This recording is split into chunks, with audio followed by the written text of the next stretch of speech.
দর্শক, সাবেক দুই আইজিপির রিমান্ড এবং আলোচিত ডায়মন্ড ওয়ার্ল্ডের প্রধান দিলীপ আগরওয়ালাকে গ্রেপ্তারের যে বিষয় সেগুলো নিয়ে একটু কথা বলতে চাই। যুক্ত হচ্ছেন সহকবি মহিম মিজান।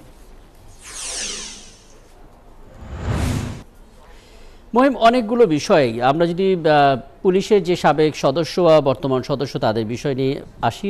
তারপর আমরা ডায়মন্ড ওয়ার্ল্ডের ইস্যুতে আসবো। একটু বলবেন আসলে সাবেক যে আইজিপি শহীদুল হক চৌধুরী, আবদুল্লাহ আল মামুন এবং ঢাকার জেলা অতিরিক্ত পুলিশ সুপার আবদুল্লাহ আল কাফি, তাদের রিমান্ডের বিষয়ে আসলে বিস্তারিত কি কি তথ্য জানা গেল? আসলে যদিও আমি যে আবদুল্লাহ আল কাফির কথা বলি, তাকে গ্রেপ্তার দেখানো হয়েছে একটা আনাফ হত্যা মামলায়, কিন্তু তার বিরুদ্ধে যেটি সবচেয়ে বড় অভিযোগ, আপনি জানেন যে সম্প্রতি সামাজিক যোগাযোগ মাধ্যমে আশুলিয়া থানায় একটি ফুটেজ এবং একটি ছবি ঘোরাঘুরি করছে যে 5 আগস্ট যেদিন সরকার পতন হয় সেই সময় প্রায় 6 যুবককে পুলিশের একটি পিকআপ ভ্যানে তুলে, একটি ট্রাকে তুলে, ছোট একটি ট্রাকে তুলে থানা কম্পাউন্ডে নিয়ে যায় এবং সেখানে তাদেরকে পুড়িয়ে আগেই হত্যা করা হয়, তারপরে পুড়িয়ে ফেলা হয়। সেই বিষয়টি আসলে যখন সামাজিক যোগাযোগ মাধ্যম সহ সমস্ত গণমাধ্যমে চলে আসে, এই আবদুল্লাহ আল কাফি ছিল আসলে ঢাকা জেলা পুলিশের ক্রাইম অ্যান্ড অপারেশন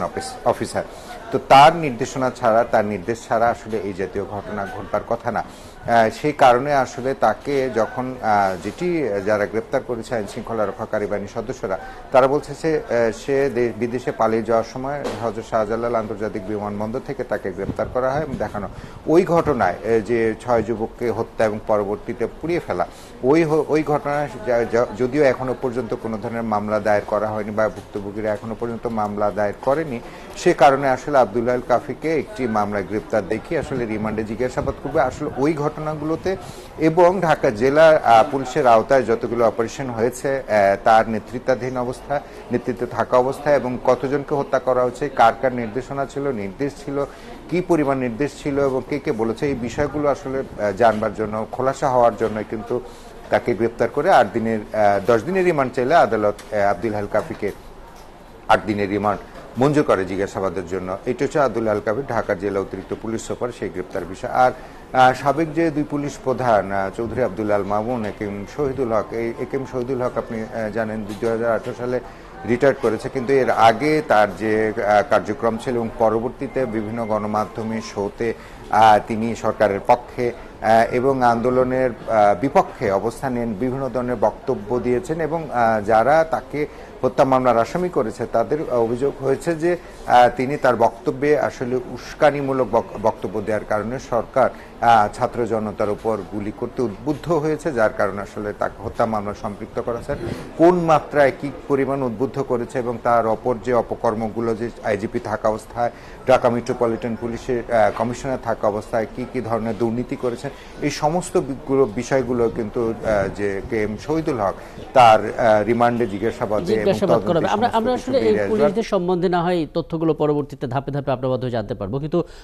গতকাল আমরা দেখলাম যে মধ্যরাতে ঘটনা ঘটেই গেল, ডায়মন্ড ওয়ার্ল্ডের ব্যবস্থাপনা পরিচালক দিলীপ কুমার আগরওয়ালকে গ্রেপ্তার করা হয়েছে এবং এর আগেও আমরা দেখেছি সামাজিক যোগাযোগ মাধ্যমে এই প্রতিষ্ঠান নিয়ে অনেক ধরনের মন্তব্য এসেছে। আপনি একটু আমাদেরকে জানাবেন, আপনার প্রতিবেদনে খানিকটা দেখছিলাম আসলে আগরওয়ালের বিরুদ্ধে কি কি অভিযোগ এখন পর্যন্ত আনা হয়েছে। আসলে আগরওয়ালের বিরুদ্ধে তো অনেক অভিযোগ রয়েছে, যদিও প্রাথমিকভাবে তাকে রিমান্ডে বা তাকে আইনি যে প্রসেস, সেই প্রসেসের মধ্যে যেহেতু গ্রেপ্তার করা হয়েছে এবং লিগ্যাল প্রসেসে নিয়ে আসা হবে, কোন প্রসেসে নিয়ে আসা হবে সেই বিষয়গুলো কিন্তু জানাবে যারা র্যাব কর্মকর্তারা। এবং যেটি একটু ছোট আকারে, কারণ যে অপরাধ তদন্ত বিভাগ সিআইডি গতকালকে কিন্তু একটা প্রেস রিলিজ দিয়েছে, সেখানে বলেছে যে আগরওয়াল আসলে সবচেয়ে বেশি জড়িত সেটি হলো দুর্নীতির সাথে জড়িত এবং টাকা পাচারের সঙ্গে সে মূলত জড়িত এবং কোথায় কোথায় টাকা পাচার করেছে, কানাডা, দুবাই, সিঙ্গাপুর এবং ভারতে তার যে বিশাল 3টি শোরুম রয়েছে ডায়মন্ড ওয়ার্ল্ডের এবং বিশ্বের বিভিন্ন দেশে তার ব্যবসা প্রতিষ্ঠান রয়েছে, তার বিভিন্ন স্থাপনা রয়েছে এবং টাকা পাচারের সঙ্গে সরাসরি যুক্ত। সবচেয়ে বেশি যে জিনিসটি সামাজিক যোগাযোগ মাধ্যমে ঘোরাঘুরি করছিল গত কয়েকদিন ধরে, যে আসলে হীরা বলে কাঁচের টুকরা বিক্রি করে আসছে সে বছরের পর বছর এবং মানুষের কাছ থেকে, বাংলাদেশের মানুষের কাছ থেকে প্রতারণার মাধ্যমে হাজার হাজার কোটি টাকা সে আয় করেছে। এই সমস্ত অভিযোগগুলো, টাকা পাচারের বিষয়ে সমস্ত অভিযোগগুলোকে কেন্দ্র করে আসলে সিআইডি যে অপরাধ তদন্ত তদন্ত বিভাগ সিআইডি তার বিরুদ্ধে তদন্তে নামে এবং তদন্তের এক পর্যায়ে আসলে তাকে গ্রেফতার করে র্যাপিড অ্যাকশন ব্যাটালিয়ন র্যাব। তো আসলে সিআইডি এবং র্যাব উভয় পক্ষ তাকে জিজ্ঞাসাবাদ করবে যে তার বিরুদ্ধে যে অভিযোগগুলো প্রাথমিকভাবে এসেছে কতটুকুন সত্য, এবং আওয়ামী লীগ সরকারের সময় সে